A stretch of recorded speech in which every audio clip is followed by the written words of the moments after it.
Trans, cute face, thick thighs. Come show me with your hands. Ayy. Hey, you guys, we're back. We're here at KROJ 101.5 FM. It's Monday, so you know Voces Unidas crew is here. This is Voces Unidas. I'm here with my comadre Maria. Hi, comadre. Hey, y'all. Hey. And I'm comadre Diosy. And we're here with comadre Elektra. And with Damiana, comadre Damiana. Ollin. Hi, amigas. Very happy to be here with my homegirls. Yes. Yes. In the studio is also Addie. Hello, Addie. Hey, ladies, thanks for having me. Thank you for being here. We are just getting settled in here. We had a little bit of a catch up right before we came in here, and we were just talking with Damiana about, you know, how the protest went on Saturday. And so first, let's do some quick little introductions. I know we all know each other, but let's let our listeners know who you guys are. So if we can start with Damiana, go ahead. Hi, everyone. I'm Damiana. I'm born and raised here in the San Fernando Valley. I'm a Valley girl. I'm also a local organizer with Somos Familia Valle, which is our local LGBTQ advocacy and grassroots organization. And yeah, I'm just a community member. Yeah. Hello, Elektra. Hi, everyone. So happy to be here. Per usual, my name is Elektra La Gata. Proud trans woman. I am a rapper. I am an actor. Currently working on a production about my life that you will see in June. So super excited to be working on that with my partner Adriel. And then we have Adriel here. Adriel, let us know a little bit about yourself. Yeah, of course. So thank you for having me back. My name is Adriel Bernal, or Addy. I'm a filmmaker, actor as well. And yeah, I'm super excited to work on La Estrella production with my Estrella. And yeah. Thank you, Addie. Thank you. I've enjoyed your plays. The play that you invited me to was really, really funny. And yeah, it was a great time. I look forward to the next one. I know we have some plans to work together. To work together and to go see you guys too. Oh yeah, because y'all have a lot of plays going on. Yeah. We do. Yeah, so we're gonna have some opportunities to check in with y'all. Yes. Debut. Yeah, but we'll talk a little bit about that a little bit later. Of course. So, you know, do one of you guys want to explain why we're here? Like what the conversation is going to be about?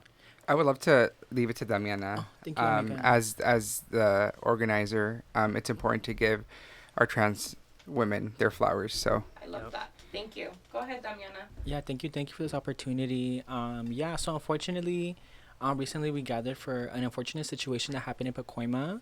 On February 7th, one of our community members, Linda Moran, made a call to 911 asking for help because she said she was being sex trafficked. Trigger warning, we're about to talk about some intense stuff, talking about police brutality and violence and things, so just so the listeners know. But yeah, so on February 7th, Linda Moran called police asking for help because she was being sex trafficked. And when police showed up, instead of supporting her, they ended up shooting and killing her. She was shot on February 7th by police at a motel in Pacoima, so it's very local. And then on February 27th, she passed away. So she was suffering for a bit before she passed away, unfortunately. This entire interaction was caught on police body cam. And even the call that she initially made is recorded. And when you watch the entire thing, you really get to understand that what happened and what we all witnessed in that video was an atrocity. An atrocity of the worst kinds, like committed by LAPD against a trans woman who was calling for help. She was a sex worker. She was an immigrant. She was someone's daughter. She was someone's sister. So yeah, the community is really hurting over her loss, and we're all just kind of trying to make sense of what happened, how we can hold LAPD accountable. So that's basically why we are gathered. Yeah. Thank you. And then I guess just to talk about like our initial reactions, right? Like We're all a part of the community here. Whether you're from Pacoima, the San Fernando Valley, or part of the LGBTQA community, if you consider yourself to be queer, like, this news affected you a lot. You know, if you're an ally like myself, it was even like, it was for me, like, I don't want to start with my initial reaction, actually. So I don't know if you guys want to share like your initial reaction to the news. Whoever wants to start. Yeah. Thank you so much. I didn't mention in my intro, but I'm also probably born and raised in the Valley. 818 Period. girls in the house. Valley girls. The Valley girls in the house. And so it affected me in multiple layers, right? I've had this conversation with many people. I've had it with Damiana. I've had it with Adriel, with y'all as well. And it's like, it could have happened to any trans woman in need. And what frustrates me a lot, I've really did a deep dive into researching exactly what she was going through.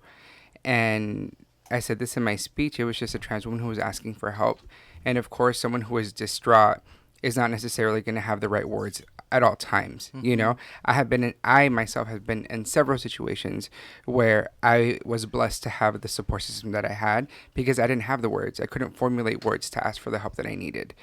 And it's really saddening, and it angers me that there was no empathy for what she was going through. Because whatever you might hear in comments or whatever you might hear from people who are not in our community, there is no excuse for what happened. And that's my initial reaction, was seeing all the negativity really, really frustrated me, because a human life was taken. That's what we should be focusing on, is how she was murdered, why she was murdered, the justice that we need to take to honor her life and to make sure that trans people are protected and trans people feel safe in this country. Not, but what did she do? That's what's really frustrating for me. And I've been battling that anger for days, but I'm doing my best to honor her and walk in a lot of like warmth and light. Yeah. And like I said in my speech, use that anger to power my existence, you know? Thank you for sharing. Thank you. And just to further contextualize something that Elektra just mentioned about some backlash we received, that's in response to our demonstration we had this past Saturday. We had a demonstration here, local organizers. We organized a demonstration in front of LAPD Foothill Station because the police officer who murdered Linda Moran, his name is Officer Jacob Sanchez. He's an officer at the LAPD Foothill Station. So that's why we were out front blocking the street. And when the San Fernando Sun did a story on it on Instagram, we got a lot of hate and a lot of violent backlash in the comment section over the San Fernando Soul. And that's kind of what you just mentioned. And like, yeah, I've been battling with that too. It's like really frustrating. Because like all we're doing is advocating for people to be treated humanely, yet people meet us with so much like violence and like hate just for advocating for ourselves. And like it's just really discouraging, like where we are in time. Yeah, but my initial reaction to the video, like I'm still very furious about it, because like I really urge people who don't know about this situation to look it up and watch the video. It's really gruesome, but I need people to watch it so we understand how messed up it is. The officer who shot Linda displayed aggression and a lack of like and they displayed a disregard for her and what she was going through from the jump, like as he walked through the door. And he seemed like he had a menacing energy, and that triggered Linda, who was already in a mental crisis. And at one point she demanded they get back because she was in mental crisis, and she felt threatened by the cop who came in with aggressive energy.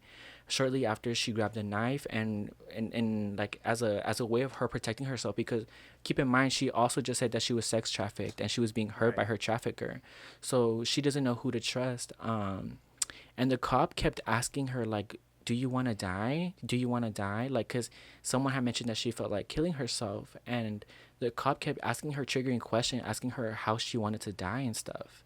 And so the officer ended up shooting her, even asked her how she wanted to die before shooting her a few minutes later. So there's like a very sinister energy that's going on from the police's behalf. It's not just like some incident of like, oh, this police kind of like made a mistake this time. And No. Like there was like something. There was like a severe disregard for another human's life in this situation. Yeah. And it made me so furious because I know it's because she's trans. I know it's because she's an immigrant, and the cop felt that she was disposable because that's what people think about trans people, about immigrant people. They're like used to us being murdered and pushed aside to the margins. And that's why that cop felt justified in shooting Linda because he literally felt that her life was not worth it. And like, yeah, as a community, we demonstrated that we're not gonna tolerate that. Like it's like I grew up in the Valley, and it's so nice to see that we have a stronger, tight knit community now, queer people. I feel like, than when I was growing up, because yeah, like we need to not be intimidated by these cops. Like we need to show up and square up to them. Yeah. No, I agree.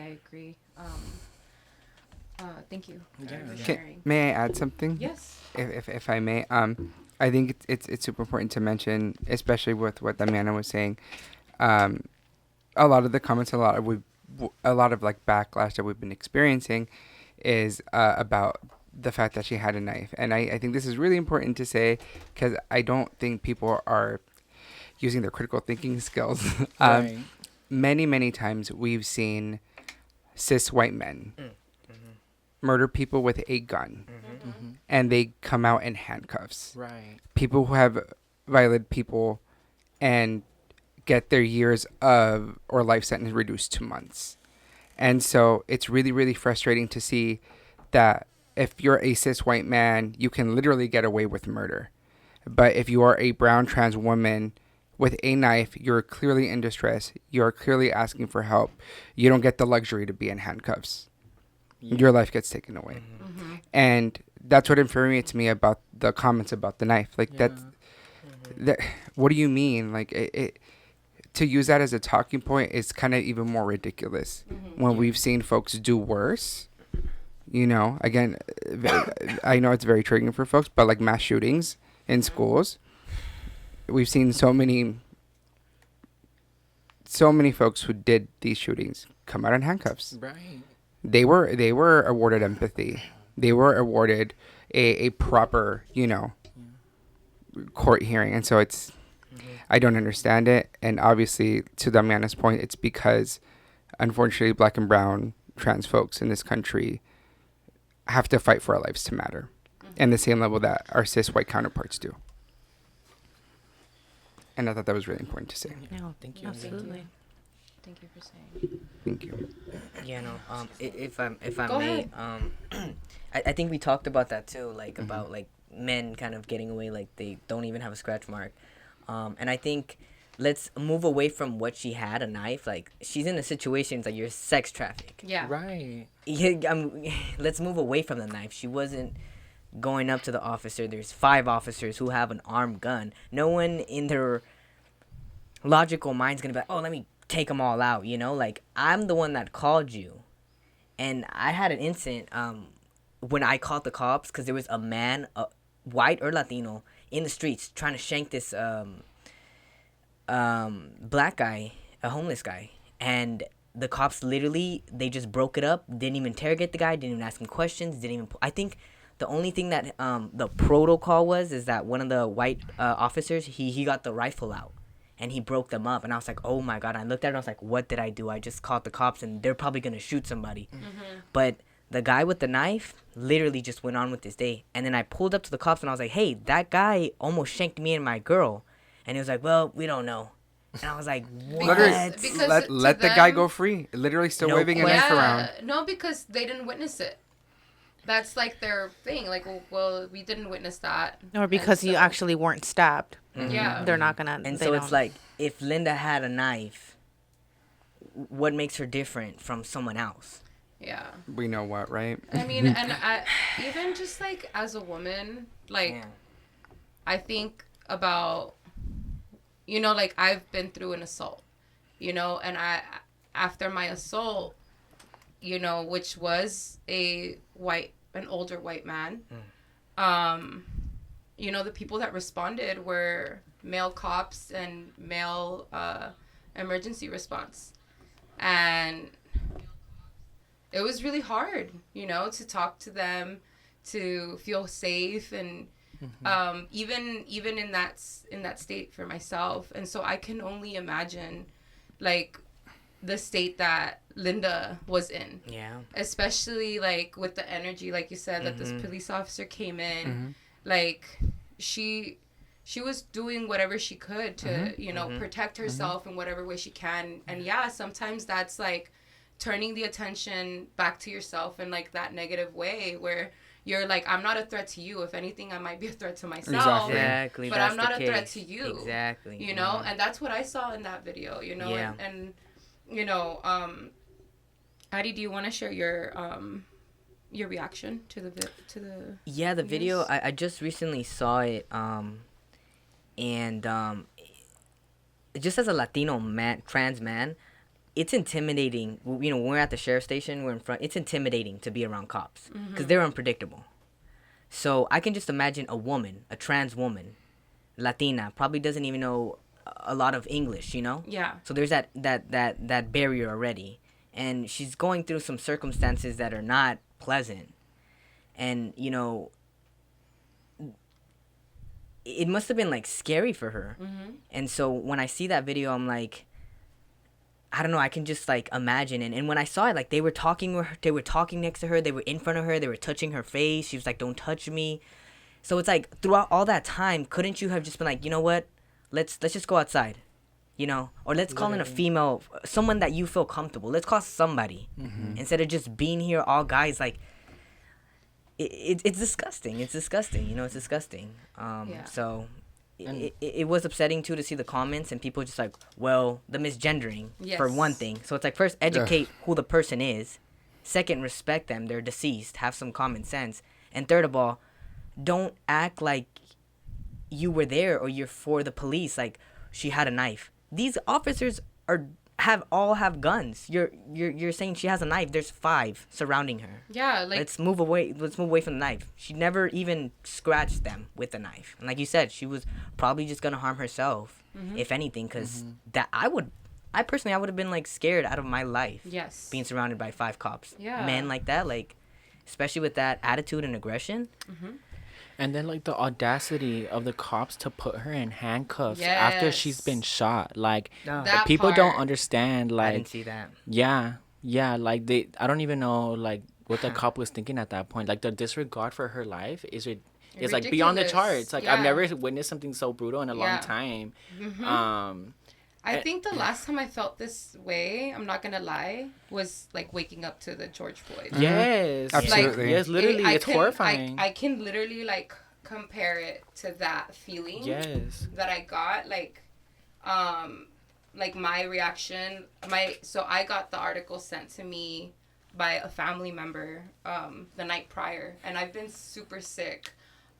So like I've been going to bed early, and I try to like, I don't really look at my messages after a certain time. And so I didn't see the message come through. So it's like in the morning when I woke up, it was like the first thing I woke up to. And it was like 4 or 5 in the morning. So I was like, I was with Daniel and like kind of like just, I was in shock. Like I was genuinely like, I watched the video, like, I read the article. I was like, no way. Because, like, I'm like, Pacoima, like, what the heck? And then as soon as I read the article, I saw that there was a video. And I am not one that likes to watch any type of gruesome or, like, but I was like, no, this happened in my community. Like, I need to see what happened. And so I played the video. I had to pause it a couple times. And I cried through the whole thing. But I, like, after watching the video, like, I couldn't even process. Like, I was, like, I couldn't even speak. Like, I was just in such shock. And immediately you start thinking about all of your loved ones, you know, all of, like, your community that you know that could be subjected to this kind of violence and to this kind of treatment. And, you know, I waited until it was an appropriate time to send it to my comadre, to the rest of my team. And then we all kind of reacted to it together. But I spent the rest of that day kind of like in shock. And, you know, the way that I kind of dealt with it was to text my loved ones that, I know that would be affected by this in a personal way, and just send them love. And so, like, Elektra received a message from me that morning for herself and Addie. I knew that they were going to be together. So, I she received a message from me, and along with, a couple other friends. But, I told Elektra, like, I didn't want to... I asked her, when did you find out? And she's like, no, the news actually got to me a little bit late. And I was like, well, I didn't want to send it to you, because, like, for me, it's more important. It's, like, important to protect her mental health, and her, like if it impacted me that much, like, when I saw the news, like, I didn't want to, like, ruin her day. Like, I knew that she was going to get the news regardless. Like, she's an active member in the community, But, yeah, like, it was just horrible. Comadre, do you want to share? Well, I heard about it when you sent it to me, and I think my reaction is a little bit different because I was not surprised at all that the cops would do something like this. Yeah, and specifically Foothill Division. It was maybe about a year ago that they shot and killed a young man in the San Fernando Gardens. You're so right. I remember that. And before that, there have been several shootings. Maybe not casualties per se, but there have been a lot of heavy activity because I live half a block from the gardens, so I hear a lot of the activity that goes on a daily basis, and I wasn't surprised, but that doesn't mean that I was not heavily impacted by knowing that the community is not safe from the police even. Because this person had a mental health emergency along with the other layer of being trafficked. So I think about the requirements for cops. I think about the mental wellness, the mental health of these officers that are putting themselves out. And yes, they do a lot of good. They do save people. And that is not to say that they don't. But it feels like there is less and less accountability, and specifically when it comes to our underrepresented communities. And I want to know why it took so long for us to know. That part. I was waiting for one of you guys This to woman say it. was in a coma for a month. Over a month. And then it didn't get out until after that. Hasta medio March, like. This person is not from the States. So apparently they were, quote, trying to find a next of kin. But it makes me wonder how hard they actually tried. Yeah. Did they just send an email and a phone call? Because Probably. the way that they are, recording incidents in the community, or the way that they are keeping track of these things, it doesn't lead me to believe that they're actually putting in the effort that they should. Because when I've called for something, I've been told, we can't help you. Or when my neighbor got his truck stolen, and this was maybe right after the pandemic started, and he went to Foothill Division and he said, my truck's been stolen. And they were like, well, we can't help you. You can try calling this number, but we're too busy with other things right now. So they wouldn't even let him into the station because, granted, there were a lot of things that were closed. But they basically told him, you're not important enough for us to help you look for your car. So he came over to me. He walked over to the street because I just happened to be walking around outside in my front yard. And he was like, hey, can you help me? Because I'm really not sure what to do. So at that time, his daughter came in and we started talking and we figured it out and he found his car.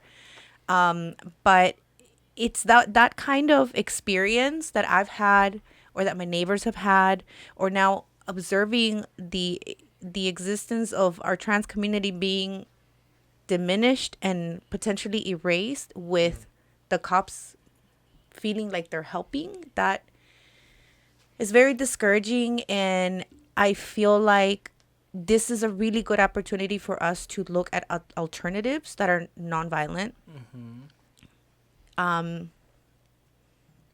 Pointing a gun should not be the first action when you come in. Especially, well, granted, yes, if there's a danger, obviously you draw your weapon. But if this is a woman who is experiencing a crisis in several different ways, I don't think a gun is going to help in any kind of way. I don't think Right. it would help me if I was having some kind of crisis. Some man is going to come at me with a gun and tell me to calm down.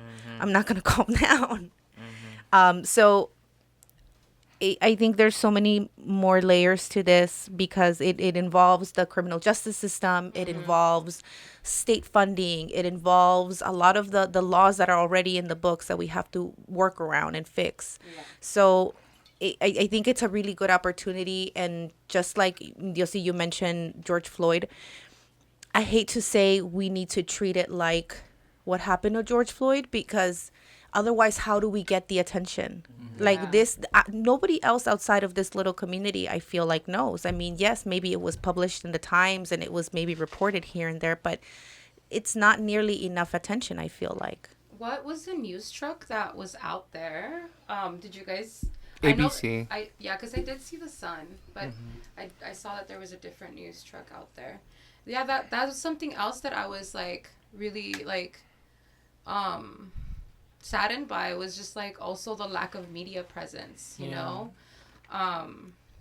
But all those points that you just mentioned, comadre, are, you know, very important factors to be considering, to be thinking about, you know. And you know, kind of this next part of the conversation I want to jump into is like what Damiana was talking about, like what actions are being taken and what are the demands of the community, you know, like to hold LAPD accountable. I know that we were saying a couple of those demands, or we heard you say a couple of those demands during the protest. So when we come back from a quick little musical break, we're going to jump right into that conversation.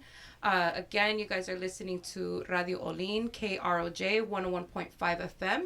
This is Voces Unidas. We're on every Monday, and we switch off between the Voces crew and Las Comadres. But, you know, Comadre Tere just joins whenever she wants, because she could do that, you know? So you're hearing Comadre Maria here on Voces today. But we'll be right back with y'all, with our guests. Talk to you guys soon. What's up, everyone? I hope you guys enjoyed that little bit of a break. You guys were listening to our playlist called Las Comadres Locals Only on Spotify by Alex Infinity. If y'all want to be featured on that playlist, you're local to the San Fernando Valley, hit them up or hit us up. We are on Instagram as Voces Unidas en Pacoima or as Las Comadres _VU. And you can find Alex Infinity on Instagram as well. Just type up Alex Infinity. To be honest, I don't really know his Instagram handle because it's a little weird. It's like VLux, VX Lux or something. I know. Something super cool. I think but we've I can't had remember. this conversation before where we're like, can you just change your handle? And they're like, no. But Alex Infinity is a great person, great human being. They work here in the San Fernando Valley. They're organizer here, and they work with us. They're a co-host on our show, and they just do so much for us and in the community. So we're really lucky to be working with them. But we're here today. It's myself, Diosy, with my comadre Maria, and we're here with our guest Elektra La Gata, Damiana. We have Addy in the studio. It's always, whenever Electra's here, I just need to just start adding a picture of Addy with it's like, I always say, We wherever already she's at, I'm at. I know. Wherever I'm at, she's at. We're not mad about it. We love those kind of couples. My comadre over here and I were just talking about that earlier today. We're going through some transitions in our personal lives with our partners. They're both leaving us because they have things they gotta do, you know. Yeah. But we're a little sad about it. We're a little. I'm here to talk if you need it. Thank you. true. Yeah, it hurts. I understand. Girl, it hurts. I know. I understand the pain. I understand it. I'm like Go sending from my baby out. 24/7 to 7 hours. Yeah. Please just come over. Like literally, just come over. And we'll drink wine and stuff. Miss my Girls' boyfriend time. with you. Yeah. But anyway, y'all, we were talking right before we went on break, and what a beautiful song to kind of have this conversation With it's called "A Dream Worth Dying For," by Alex Infinity, which we just talked about. But we were talking about, what actions are being taken, what are the demands from the community, and how are we holding LAPD accountable, right? After this tragedy that our community is experiencing. So, Damiana, I know that you were sharing a bit of those demands that we have, in the community during the protests, and I was wondering if you can share those with us now. Yeah, for sure. So we have 6 demands. They're published on our Instagram for Somos Familia Valle. The first one is bring justice to Linda's death by prosecuting the officers responsible for the murder of Linda. Number 2 is remove the officer from their position and prohibit them from serving in any police department in the future. The third demand is restrict any officers of having a record of using excessive force, preventing them from holding any position in the future. Our fourth demand is call for a thorough investigation into LAPD's patterns of excessive use of force and demand adequate solutions. Number 5 is hold comprehensive and intensive training for police officers on handling mental health crises and responding to incidents of sex trafficking. And number 6, our last one, is demand law enforcement to commit to nonviolence when interacting with individuals in mental health crises. So yeah, I suggest everyone go on our Instagram for Somos Familia Valle and scroll down a little bit to take a look at our demands. This is just one of the ways we're attempting to hold Officer Jacob Sanchez and LAPD accountable for the atrocity they committed. Rarely do police ever get prosecuted for atrocities like this, so we're really up against it's going to be a big fight. And although it was my first time organizing a kind of action like that on Saturday, and I don't really know like what the path to like demanding justice is gonna look like the whole way through. I just know it's gonna be an ongoing process, and we're gonna need the support from community throughout each of these moments. So I'm sure we're gonna have some actions coming up. I'm gonna talk to other groups and organizations who have gone through like situations where demanding justice for police brutality, and I want to tap in with them and see how they went about demanding justice, because I'm 25, and like I'm kind of overwhelmed about how to seek justice because I feel like we're up against such a big fight. I just know that I'm going to count on my elders and my community as we continue to demand justice. Thank you for that. Yeah. You know, Can I Yes, before go we ahead. go in, I just wanted to do a little bit of a disclaimer, and just want to remind y'all that we are social justice activists, and any statements that are made are in a personal capacity, and they should not be interpreted as representing our workplaces or any other entities out of Voces Unidas in Pacoima. So just letting everyone know that these are our own personal thoughts, reflections, opinions, not meant to represent anyone on anything in any kind of way. But this is just meant to start a discourse, a dialogue, and get our communities involved. So Yeah. go ahead. thank you for that disclaimer, comadre. Beautifully said. And like I always say, I always love giving folks flowers. So thank y'all so much for giving us the platform to speak out about this, and being such, like, the word that comes to mind is fierce, like such fierce allies. Like, y'all don't just talk the talk, like y'all walk the walk. And it means so much to me to have developed friendships with y'all, really beautiful friendships. And like, I don't even need to ask y'all to show up. Like, y'all just do. Y'all just fucking do. Y'all just do. And I love know. that. I was like so happy when I saw you pull up at the protest. I know that you're from the Valley, like obviously you're Valley girl, but I know you recently moved, to LA, and so we had plans to meet up later, and then I as we were at the protest, I saw you and Addie crossing the street, and I was like, what? But yeah, like community, we're gonna show up. We're gonna show up regardless, and we're always here for you guys. Whatever you guys need, as you guys continue the fight for justice for Linda, like we're gonna be here as a resource as well. Yeah. And I hope that you guys really know that. All of the whatever we have to give, like we'll definitely give it, because we are impacted by this, like on a personal level. Like we have queer friends. I'm queer, myself, and so although I'm not impacted because like my identity is who I like. I don't look different than who I present myself as, but it's really scary, you know, for my community, my friends that are going through that struggle and that fight of having to just fight to be who they are, like who they know that they are, and like somebody has the right to tell them that they're not. So I did want to talk about there is a I wish I had more information on this subject, but so sorry guys. I wish I had more information on the subject, but there is a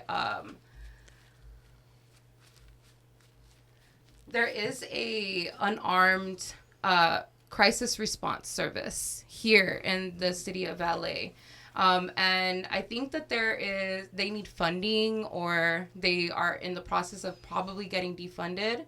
But if you guys want to learn more about this, you guys can go on laforward.org and just look up the Demand LA City Fund Unarmed Crisis Response Service. This is actually something really important in our community as we are experiencing high levels of mental health crisis issues. You know, we have neurodivergent folks in our community. We have elderly folks in the community.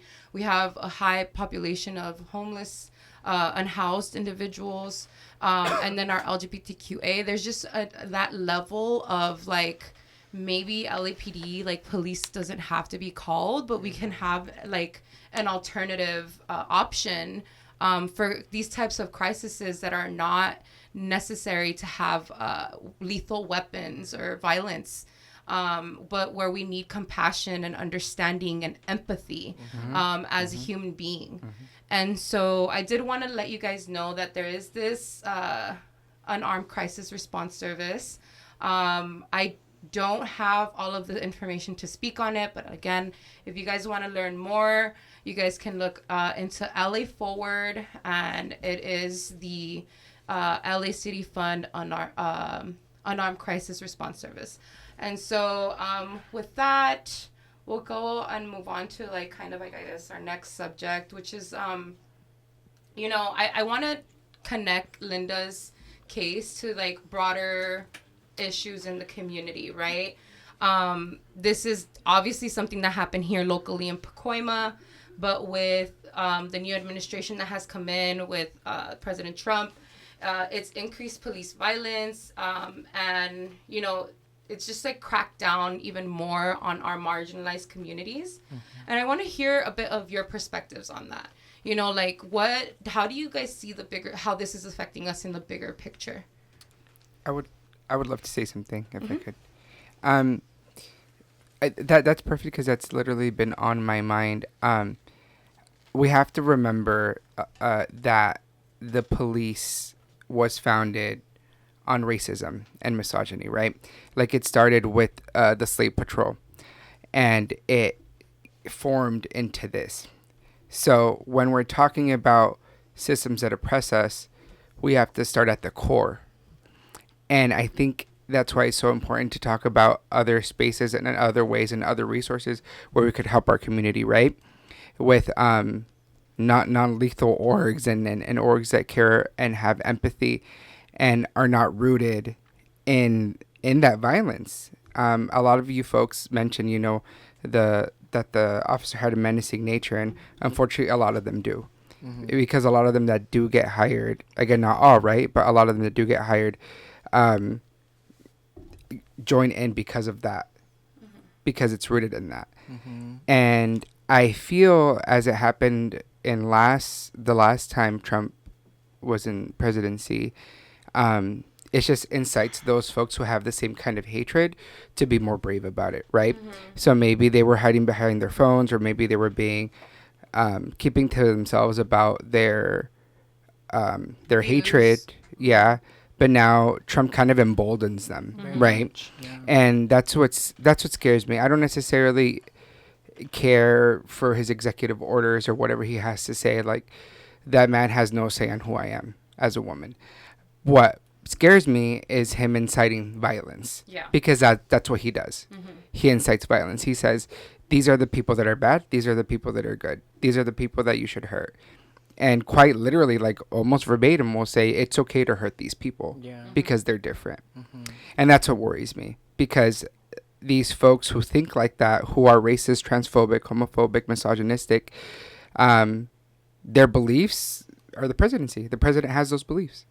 And I have to be, unfortunately, now more vigilant when I go out. And I always am, but it's unfortunate that I know, because they're emboldened now, that I have to be extra vigilant about it. And so that's where my fear comes from. That you have to be vigilant of people who are supposed to be keeping you safe. And I think that's the most heartbreaking part, because when I was in college,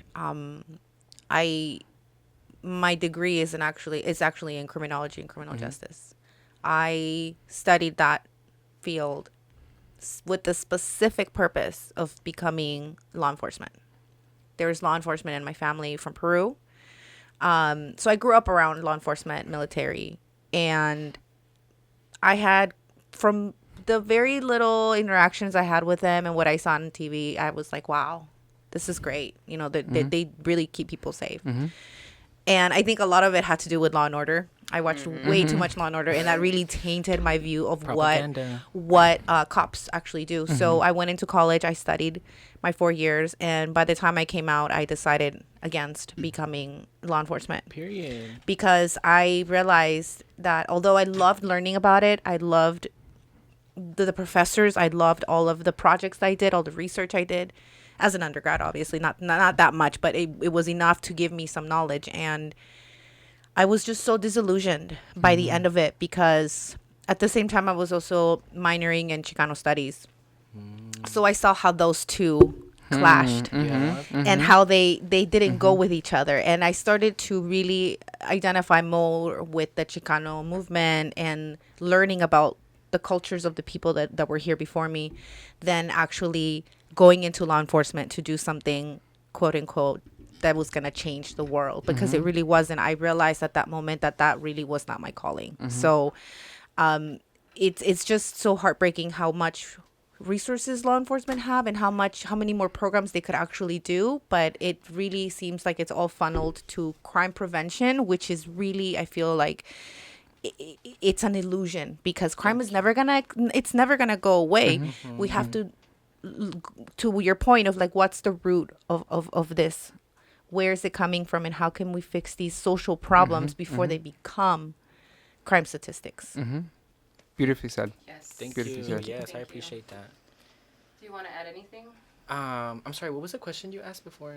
The question Oh, wait. was. Yes, I remember. Okay. So, like, yeah, so in my opinion, Linda's death is a direct symptom of the rhetoric of our president. Like, she got killed because the officer felt justified in killing her because he felt a disregard for her life, period. Exactly. Like, I'm not going to be gaslit anymore to believe that, like, what as queer and trans people we're witnessing right now is not, like, a wave of violence. Like, that's literally what we're going through.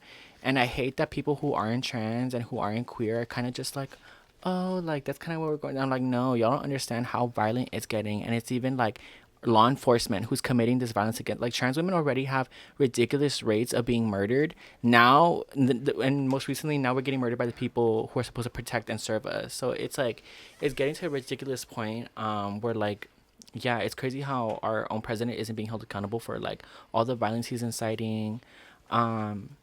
And yeah, also, like, it makes you question, like, who is actively becoming a cop, who are they letting become a cop, That part. and, like, why are they letting that stuff slide, and why they're only seeking people from a certain demographic who think a certain way. I just want to remind everybody that you guys are tuned into KROJ 101.5 FM. This is Radio Ollin, and we're coming to you guys live from our studios here in San Fernando, Pueblo y Salud, and we are broadcasting from Panorama City. You guys are listening to Voces Unidas. I am Diosy. I'm here With Maria.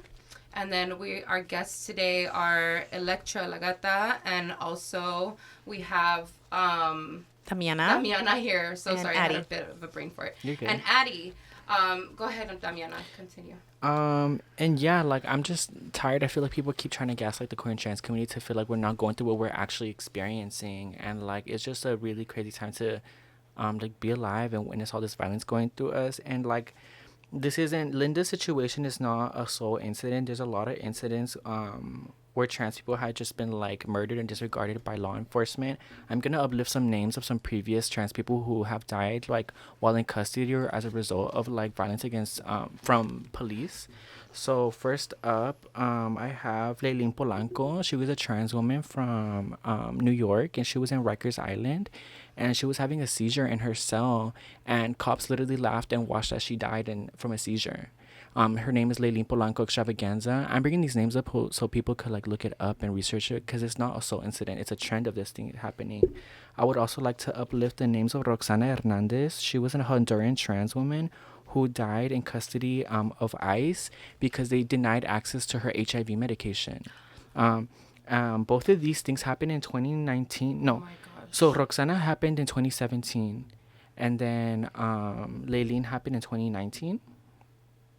So these are very recent things. And then on top of this, this last one, Sam Nordquist, this wasn't violence committed by police or ICE. It was just a hate crime that happened to a trans man in Minnesota. He was 24. This literally happened in February 2025, the same month that happened with Linda. So like, I'm tired of like feeling like I'm the only one experiencing what I'm going through. I really need allies to step up. And we were talking about allies earlier, and like, yeah, I appreciate y'all for being down. Because like we can't just do this fight alone. Like trans people and queer people, we're literally a minority. Like statistically, naturally, we're gonna be 1%. Trans people Yeah. make up less than 1% of the U.S. and we're fighting for our lives right now. We're literally fighting for our lives, and we're up against such a big fight, and we literally can't do it. We have survived alone. Like, we've been able to get through tough times, generations after generations, but like, we do it by surviving in the margins, and I'm tired of that. And like, I demand that like trans people be treated with dignity and respect and humanity. And that doesn't, and like, I feel like just our community voicing it isn't gonna get things solved. Like, we need our allies to step up and square up as much as we are. Because like, yeah, it's a wave of violence that we're facing. So yeah, thank you. Yeah. No, of course. Thank you guys for using your voices and educating us as well, you know, because there's so many layers that go into this, like as like you're saying, experience wise, right? Like the way that it affects me as a queer person is not the way it affects you as a queer person. Yeah. And we need to be able to hold space for that. And we need to be able to hold conversation about that. And I think something I want to talk about briefly is, you know, like the conversation that keeps coming up about, you know, teaching our youth. Yeah. Because I think a big problem also is that I think that it's way more than 1%. Yeah.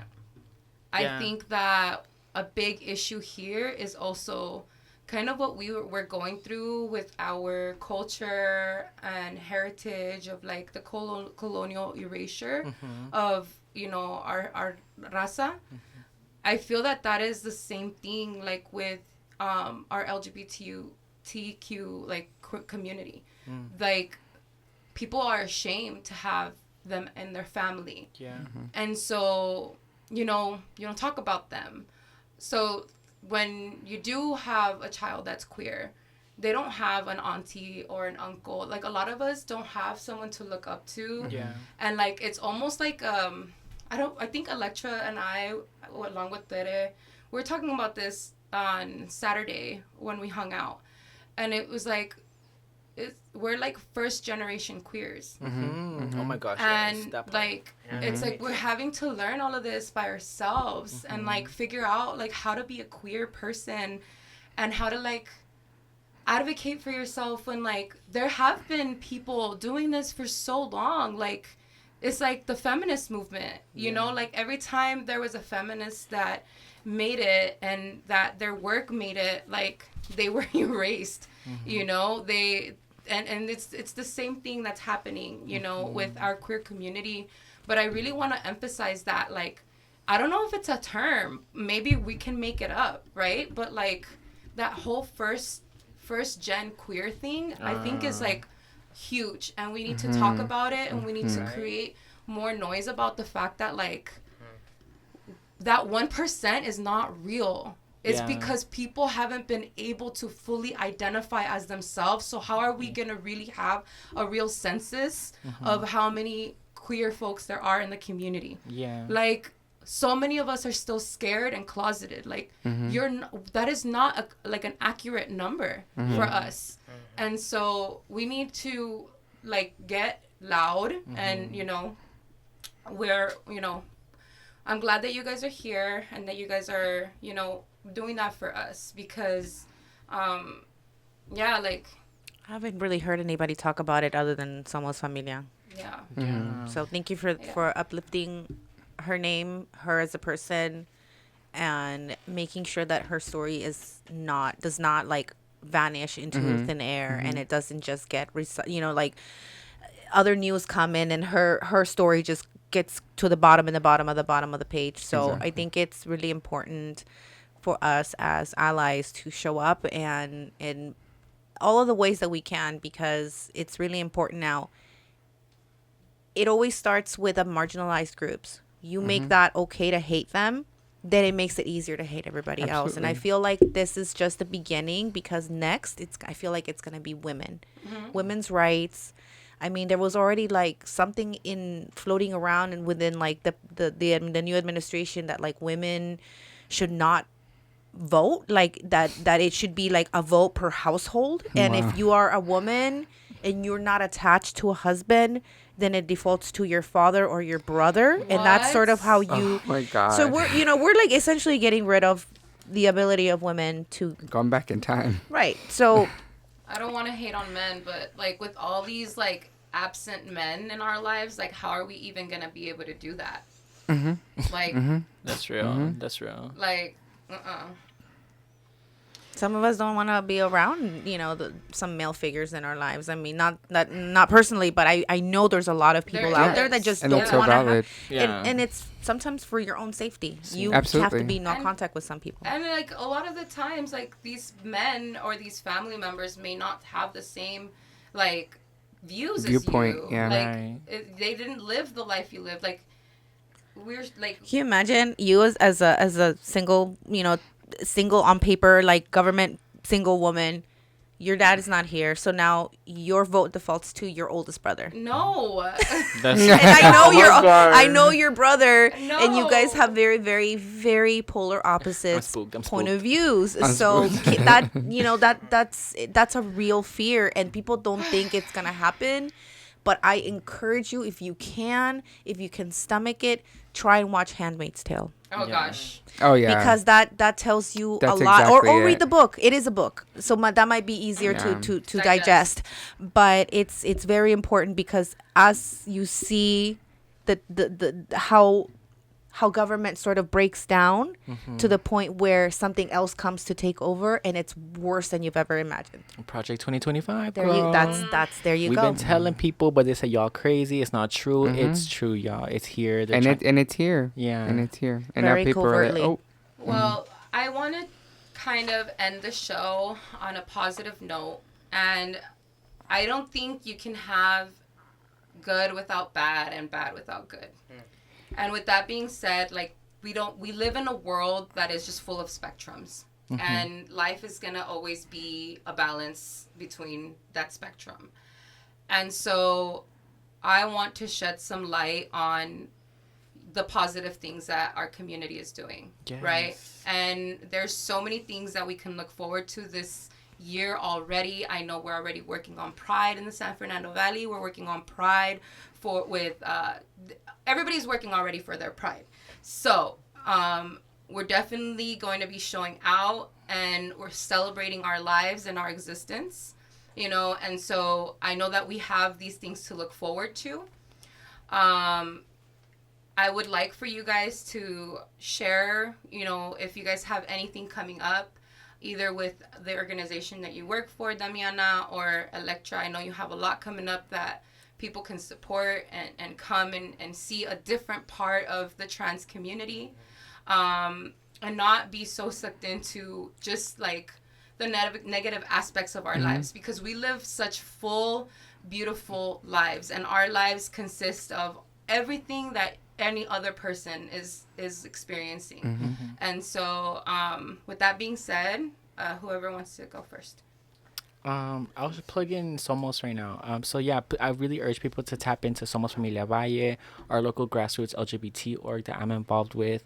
We're gonna have a lot of upcoming actions regarding Linda, so we really need our allies and our community members to come through. So follow us on Instagram at Somos Familia Valle. Also, we have a lot of fabulous programming at our studio, our new LGBT center in Sun Valley. We have free Vogue classes at the beginner and advanced level. We have queer country dancing on Sundays.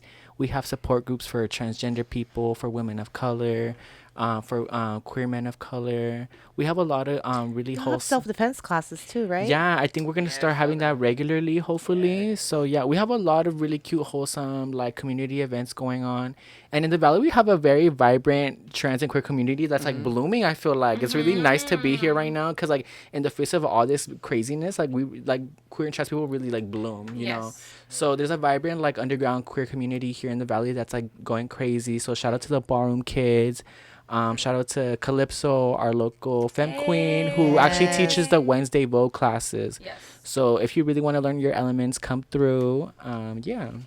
Oh, and before you move on, can I just uplift the safe spaces you are creating with all of this programming? Because, and correct me if I'm wrong, but this is the first LGBTQ Yep. center in the valley. So this is Yes. providing that safe space for anybody that really feels called to come and visit. And I've been there a couple times. I was there for the grand opening, and it's just such a beautiful little space. It's, you know, tucked in the little shopping center, but it's so accessible. It's right next to the freeway, Main Street right there. So it's beautiful what you all are doing, and thank you for continuing to provide these safe spaces for people that need it. Yeah, thank you. Shout out to Kevin for doing all that Yes, work. thank you, Kevin. Kevin, Love icon, Kevin. Valley icon. Icon. Yes. But yeah, please like Tere said, like please come through to our space. We invite everybody to come through. It's new. We just opened last June, so it's not even a year since we've been open. It's a really nice space. So like if you ever feel like a little lonely, LGBT, come through. Okay, we have like a nice space for y'all. Beautiful. Beautifully said. Thank you so much, Damiana. Beautiful segue. I was just going to talk about how important it is to show representation, and how we were talking about like the 1% and everything. And when we have representation, it encourages folks and lets them know that they're not alone. So shout out to Kevin. Shout out to Somos. A good segue is San Fernando Valley Pride is coming up in June again, and we're so excited. I will be helping produce it. I will be performing as well, so super excited for that. You will be hearing a new song from Elektra La Gata in June. And to your point, Diosy, I think it's so important. Yes, we're going through troubles right now. Yes, we have to be vigilant, but I'm also not letting that stop me from living my life. Yes. And if more so, it's honestly like it put more gas in my tank, honestly. It put way more gas in my tank. I'm doing up and above everything, like so I am working on music. I'm working on the full-fledged production called La Estrella coming in June, about my life in 3 different acts. We have our team together, we have producers, we have people helping us with music, with sound, with the lights, with set designing. Our beautiful actors are lined up as well. And I'm so happy to see this, and I know how important this is. In light of what we're talking about and trans struggles, I also really want to highlight trans joy. And the play is all about trans joy. Like, yes, I've went through obstacles, and I will show those obstacles, but every act is about someone who changed my life for the better and made me the woman that I am today. And so I'm really, really excited about that. And finally, on April 12th, I will be in Brown and Out 7, which is a brown and queer play festival, one night only, and I will be acting in 6 different plays. I will be playing an ex-wife. I will be playing una señora de los elotes. I will be playing a showgirl host. I'll be playing a mistress. So I'll be playing a lot of different roles in one single night. So I encourage y'all to come support queer brown art. Yes. And my life partner Adriel is also going to be in that, and he's in like 7 plays as well. So Adriel, do you want to share a little bit of some queer joy? Yeah, just real quick. It's such an honor to share the stage with Elektra because she's a performer. So now it's like acting. I'm like, whoa. But I just want to highlight that I've just been like really grateful for my life and everyone that's been involved. This death isn't something that it's not gonna like shut me down. It's just gonna make me as a filmmaker like I'm like, oh shit, this is my calling. I'm meant to, 1, keep our culture alive, 2, keep our representation and just highlight on that. So the project La Estrella is not only gonna be like a theater festival, but I do want to eventually make it to. I told her she's gonna be my first feature film. So and I just want to highlight everyone that's doing their part and allies, all our friends that are coming together, as well as you, Diosy, like working on this production. You guys, like, I'm whatever you need, like, don't and even Mari worry too, about. and Mari too. Mari too. I know we're gonna talk to you after. Oh, we're yeah, let's gonna do put it. you on the team. Yay. But yeah, just super grateful to everyone. And I just wanna highlight everyone that's been showing up and just being their true self. And just be kind, everybody. Just be kind. Yes. I'm working on it too. Being gentle and kind is so hard. Especially to yourself. Yes. Please. Yeah. It's so like It's we're our so own worst hard. critics. Oh my gosh. The It's worst. a psychological But thing. I just want to like plug in my daughter really quick. I was gonna do it, so I'm glad you're doing it. I was like, Big okay, announcement. let me Drum roll. plug in. Uh-oh. So, my daughter Yamilet is gonna be playing young Elektra. Oh my god! Shut up. Yes, you Heard it guys. first. Y'all heard it first. Jeez. My daughter actually has a very unique story. She's been through a lot already. And just like when it comes to like identity and like being herself, she's also neurodivergent. She was diagnosed a little bit later than her brother because she's a girl and more high functioning, and as we know, like there's a lot of different factors that come with our diagnoses, with like our Western medicine being so focused on white men. And so my daughter, she's definitely had a hard time like figuring out who she is, and she went through an experience when we moved here from Utah after my father's passing, where she heard that if you cut your hair, like you cut the pain away, like you like it's a way to like help heal. And so I think she just wanted like a little bit of a cut, a little bit of a release, and she ended up like basically like cutting most of her hair off, which like I can relate. Like I think she was just going through so much emotion, like she's probably got like lost away in the cutting, and then the next thing she knew, like she had to come tell me that she had no hair. And so she came to me. I was in shock. I called my sister. My sister and her boyfriend came, and we tried to fix it a bit, but she ended up with like just like complete, like she just had like a little bit of hair. And so she was new here. She hadn't started school yet. This was during COVID, so school was like online. And going to the playground with a mask on and short hair, like she was being called all kinds of things and treated all kinds of ways. And I remember her first day of class for Zoom. And I have a picture. I sent it to Elektra. I'll show it to you later. But she looked gorgeous. She looked gorgeous. She actually like. She went all out. She put on blue eyeshadow. She put on a little blue tube top dress. She styled herself up, and she's like, I don't care if they think I'm a boy. I don't care, like, what they think I am. I'm going to look good, and I'm going to feel good. Period. And so she went on, and that's the energy that she carried until her hair grew back out. And, but it taught her a lot. It taught her what people go through when she's like, I'm a girl. She's literally a girl, but Mhm. people were like, you're not a girl. Like, you don't look like a girl. Mhm. And she's like, what the heck? What are you talking about? Like, I'm definitely a girl. How interesting that transphobia affects everybody, right? I had a Yeah. similar situation when my mom, as a little kid, she did not really know how to deal with long hair, so I was just constantly getting little boy haircuts, and I remember a few times where was misgendered, like I was a little boy, and I'm like, I'm a little girl, like it was so confusing, but I never took offense to it. But I think now there might be some people that would be offended by that, Right, but I right. was just like, no, that's you're wrong. Yeah. But anyway, y'all, I think we need to wrap up our show. We're a little past our time. It's been great conversation. Yes. Super grateful for your time, your energy, for spending some time in this hot sauna. It feels like a sauna in here right now. We're stepping into summer, and you know, guys, this is nonprofit radio, so we're dealing with a lot here. Yeah. But we're really lucky to have this space. We're super grateful. Shout out to Pueblo y Salud.